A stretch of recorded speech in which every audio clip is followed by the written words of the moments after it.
Right now, Amber Guyger is sitting in the Dallas County Jail waiting to hear what her punishment will be.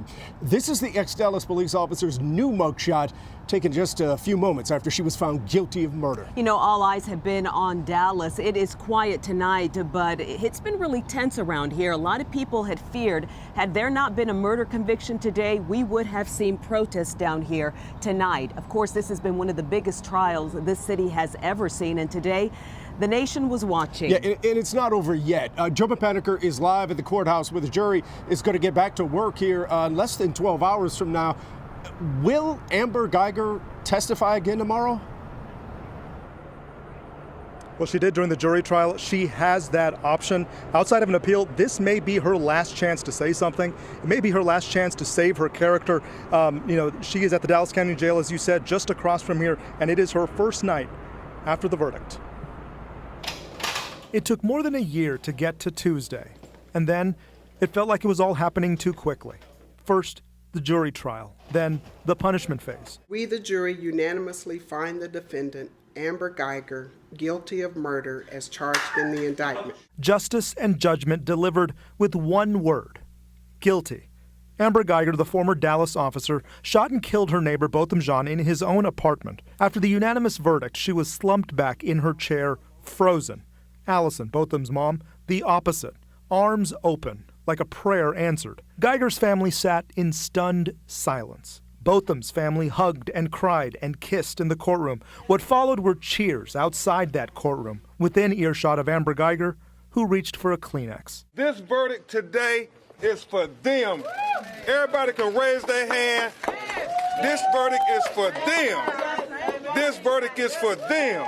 When she left the courtroom, her face was flushed. She took a quick glance of her family as she left. Amber Guyger is only the second Dallas officer ever to be convicted of murder. The state set to prove there was nothing reasonable about her actions on the night of September 6th, getting on the wrong floor, going through the wrong door, and firing at what she called a silhouette. Allison Jean, on the stand during the punishment phase, would say that silhouette was her son. Somebody told her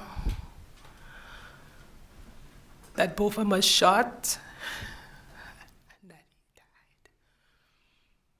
During this phase, this jury will now decide how long she will be in prison, between 5 and 99 years with no probation option. The state took shots at Amber Guyger's character, showed questionable Pinterest posts she liked that glorify shooting people, and this text exchange with another officer at an MLK Day event. It reads, "When does this end?" Laugh out loud. Guyger responds, "When MLK is dead." Oh, wait. She later texted about the crowd at the MLK parade. Just push them or spray your pepper spray in that general area. She's not that person that she led this jury to believe. One word started all this: guilty. And now many words can describe two opposing photos. A mother raising her hands to the sky is justice, and an attorney's last words to his client before she is remanded to jail is judgment. The sentencing phase starts up again tomorrow at 8:30. We check in with Alex Rozier, who speaks to the historical significance of what happened today. Botham was the best that we had to offer. Family attorneys called Botham Jean a near-perfect person of color. 26-year-old, college-educated black man, certified public accountant. Now they hope this impressive man and Amber Guyger's conviction brings change. This verdict is for Trayvon Martin. It's for Michael Brown. It's for Sandra Bland. Tuesday night, faith leaders reacted to the news outside the courthouse. It's a momentous day because we think with this verdict, the potential, the possibility for change in Dallas exists. Guyger is the first female DPD officer found guilty of murder. The last time a jury convicted any DPD officer of murder was in the 70s when 12-year-old Santos Rodriguez was shot and killed. We have to work to fix a broken system and not just be satisfied with one victory for justice. Guyger isn't the only officer facing legal problems. In just the last 3 years, 4 Dallas County officers have been indicted on murder charges.